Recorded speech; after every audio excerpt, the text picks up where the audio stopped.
कक्षा 8वीं की स्टूडेंट फाइल आपका विषय यहाँ विज्ञान का अर्धवार्षिक मूल्यांकन सत्र 2025-26 का पेपर लेके आ चुके हैं। और साथ ही आपको बता दें पूरा आपका यहाँ पर रियल पेपर है, यही पेपर आपका आने वाला है। तो पेपर देने से पहले आपको यहाँ पर इस वीडियो को ध्यान से देखना और पेपर देने से पहले इस पेपर को पूरा आपको याद कर लेना, ठीक है। अगर आप यहाँ पर इस पेपर को पूरा याद कर लेते हैं तो आप 60 में 60 नंबर लाने वाले हैं विज्ञान विषय के पेपर में।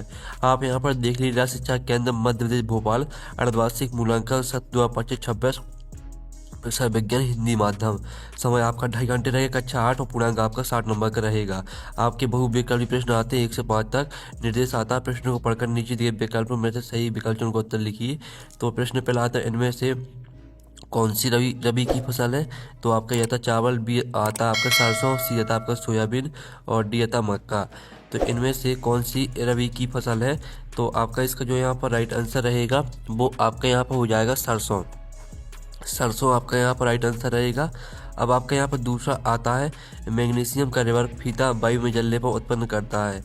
तो आपका यह था मैग्नीशियम ऑक्साइड जल और प्रकाश, और बी था मैग्नीशियम ऑक्साइड और ऊष्मा, और सी था मैग्नीशियम ऑक्साइड ऊष्मा और प्रकाश, और डी था मैग्नीशियम ऑक्साइड जल और ऊष्मा। तो जो आपका प्रश्न दूसरा दिया गया है मैग्नीशियम का रिवर फीता वायु में जलने पर उत्पन्न करता है, तो इसका आंसर आपका हो जाएगा मैग्नीशियम ऑक्साइड ऊष्मा और प्रकाश, ठीक है। आपका दूसरे का यहाँ पर सी राइट आंसर रहेगा।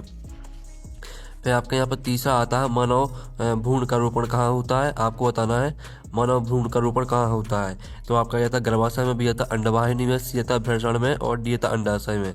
तो मानव भ्रूण का रोपण कहाँ होता है, तो इसका आंसर आपका हो जाएगा गर्भाशय में, ठीक है। गर्भाशय में आपका राइट आंसर रहेगा।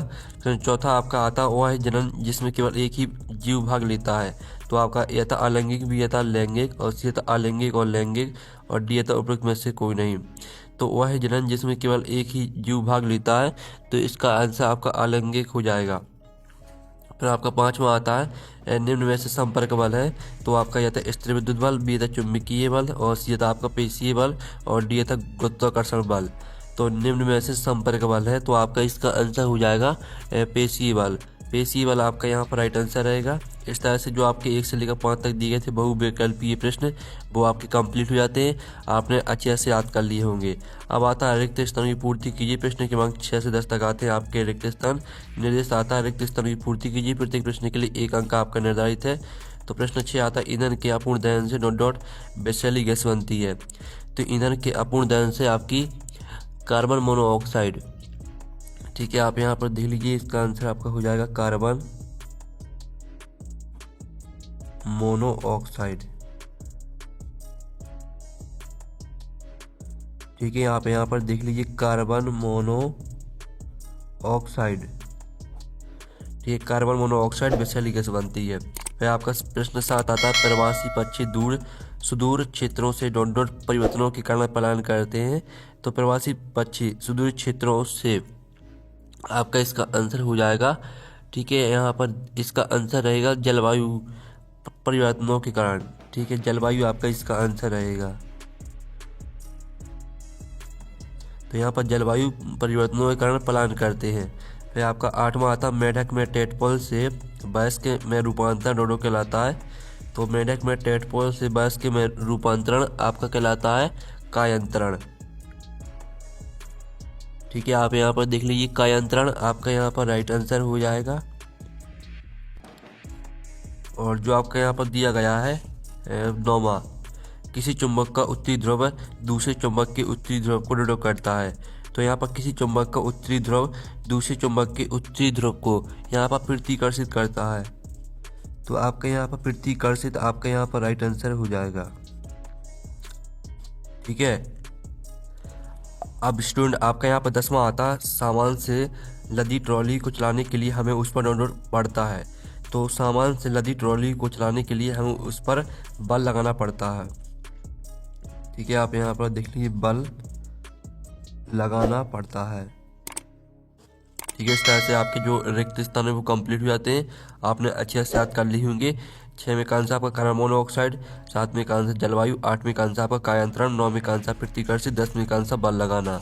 अब आते हैं आपके आते लघुत्तरीय प्रश्न 11 से 16 तक। तो 11 माता रबी की फसल किस ऋतु में उगाई जाती है, कोई 2 रबी फसलों के नाम लिखिए। तो चलिए इनके जो आंसर है वो देख लेते हैं। आप लोग वीडियो को लाइक जरूर कर लीजिए और चैनल को भी सब्सक्राइब कर लीजिए और साथ ही इस वीडियो को आपको अपने दोस्तों तक शेयर कर देना है। तो आप यहाँ पर देख लीजिए, रबी की फसलें सामान्यतः शीत ऋतु जाड़े के मौसम में उगाई जाती हैं। ये आपका 11वीं का आंसर रहेगा। अब चलिए आपका 12वां प्रश्न हम यहाँ पर देख लेते हैं। तो 12वां आता है, सीमा की मां ने सुनार से अपनी चांदी की चूड़ी पर सोने की परत चढ़ाने को कहा। सुनार ने किस क्रिया द्वारा चूड़ी पर सोने की परत चढ़ाई होगी, लिखिए। तो चलिए आपका 12वें प्रश्न का आंसर देख लेते हैं। तो 12वें प्रश्न का आंसर है, सुनार ने चांदी की चूड़ी पर सोने की परत चढ़ाने के लिए विद्युत लेपन क्रिया का उपयोग किया होगा। फिर आपके यहाँ पर 13वां आता है, दहन के लिए किस गैस की आवश्यकता होती है। तो इसका उत्तर आपका रहेगा यहाँ पर दहन जलने के लिए ऑक्सीजन गैस O2 की आवश्यकता होती है। ये आपका 13वें प्रश्न का आंसर रहेगा। ठीक है, तो स्क्रीनशॉट आपको लेते चलना और पूरा पेपर याद करना है। ठीक है, फिर आपका 14वां तक किन्हीं 2 राष्ट्रीय उद्यानों के नाम लिखिए।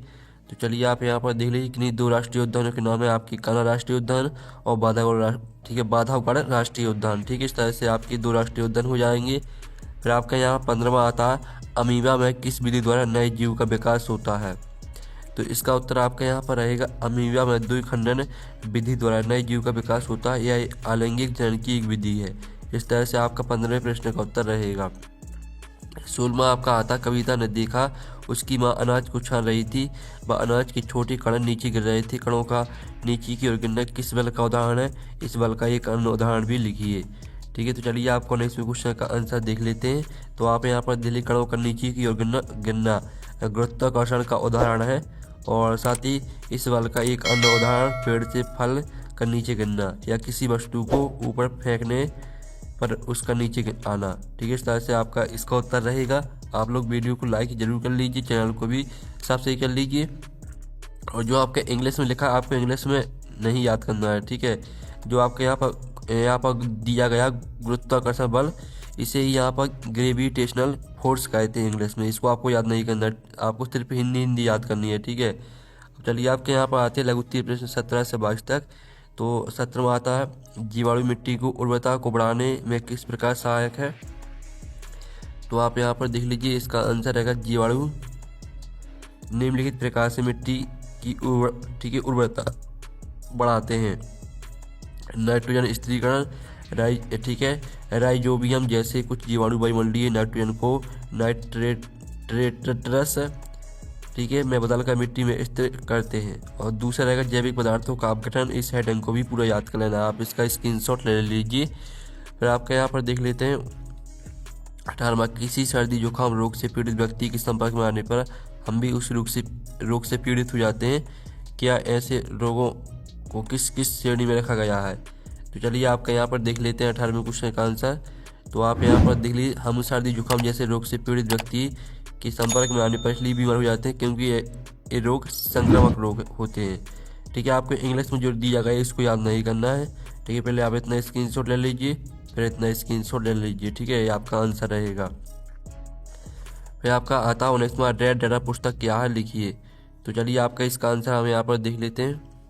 तो आपका यहाँ पर दिया गया रेड डाटा पुस्तक, ठीक है, रेड डाटा बुक एक स्रोत पुस्तक है जिसमें सभी संकटापन्न प्राणियों और पौधों का रिकॉर्ड रखा जाता है। यह पुस्तक उन जीवों की जानकारी प्रदान करती है जिनका अस्तित्व खतरे में है और जिन्हें संरक्षण की आवश्यकता है।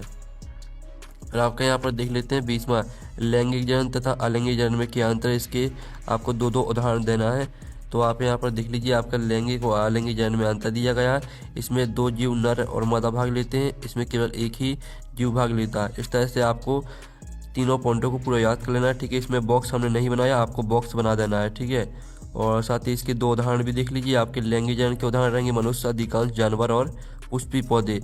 अलैंगिक जनन के उदाहरण आपके अमीबा हो जाएंगे, हाइड्रा हो जाएगा। ठीक है, अब चलिए आपके यहाँ पर देख लेते हैं कायांतरण किससे कहते हैं। तो इसका उत्तर हम यहाँ पर देख लेते हैं। तो इसका उत्तर आप यहाँ पर देख लीजिए, आपका दिया गया कायांतरण किससे कहते हैं, इसका पूरा स्क्रीनशॉट आप ले लीजिए।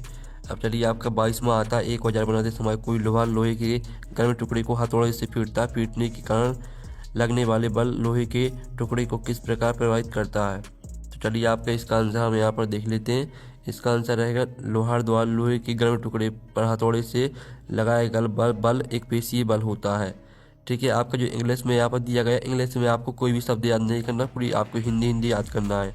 यह बल लोहे के टुकड़े को प्रभावित करके उसकी आकृति को बदल देता है। हथौड़े से पीटने पर लोहे का टुकड़ा चपटा होकर वांछित औजार का रूप ले लेता है। और जो तीसरा पॉइंट है इसको भी याद कर लेना है। ठीक है, आप चलिए आपके आते हैं द्विगुत्तीय प्रश्न 23 से 26 तक। 23 में आता मिट्टी की उर्वरता बढ़ाने के लिए कौन कौन से तरीके उपयोग में लाते हैं, विस्तार पूर्वक वर्णन कीजिए। तो चलिए आपका 23वें क्वेश्चन का आंसर हम यहाँ पर देख लेते हैं। ये आपका 23वें क्वेश्चन का आंसर रहेगा मिट्टी की उर्वरता बढ़ाने के लिए निम्नलिखित तरीके उपयोग में लाए जाते हैं। खाद और उर्वरक डालना, पहली हेडिंग को पूरा याद कर लेना। ठीक है, ये आपका यहाँ पर उर्वरक हो जाएगा। फसल चक्रण, इसको पूरा याद कर लेना है। और ठीक है, परती छोड़ना, इसको पूरा याद कर लेना है। और मिश्रित फसल, इसको भी आपको पूरा याद कर लेना है। ठीक है, स्क्रीनशॉट आप ले लीजिए। 24वां आता पेट्रोलियम के विभिन्न घटकों के नाम तथा उसके उपयोग लिखिए। तो आप यहाँ पर देख लीजिए, पेट्रोलियम के एक गहरा जलीय द्रव है जिसे प्रवाहजी आसवन द्वारा विभिन्न घटकों में अलग किया जाता है। पेट्रोलियम के प्रमुख घटक है और उनके उपयोग निम्नलिखित हैं। ये आपके घटक दिए गए और उपयोग दिए गए। ठीक है, तो आप इसका स्क्रीनशॉट ले लीजिए। इस तरह से आपका 24वें क्वेश्चन का आंसर हो जाता है। 25वां आता दहन के समय मोमबत्ती ज्वाला के साथ जलती है किंतु कोयला नहीं, क्यों, कारण स्पष्ट कीजिए। तो आप यहाँ पर देख लीजिए, आपका रहेगा 25वें क्वेश्चन का आंसर। तो इसका भी आप स्क्रीनशॉट ले लीजिए। फिर आपका 26वां आता है इनोरम्बिक के समय होने वाले शारीरिक परिवर्तनों का वर्णन करिए। तो आप यहाँ पर देख लीजिए, आपका यहाँ पर रहेगा आंसर। ठीक है, आपको यहाँ पर इनोरम्ब वह अवधि है, यहाँ से लेकर पूरा पहले इतना स्क्रीनशॉट ले लीजिए, फिर इतना स्क्रीनशॉट ले लीजिए और फिर इसके बाद इतना और स्क्रीनशॉट ले लीजिए। इस तरह से आपका आंसर कंप्लीट हो जाता है। हमने आपका यहाँ पर विज्ञान का पेपर करा दिया, पूरा रियल पेपर है। आपको पेपर देने से पहले इसको पूरा याद करना है। हम नेक्स्ट वीडियो में मिलते हैं। Thanks for watching.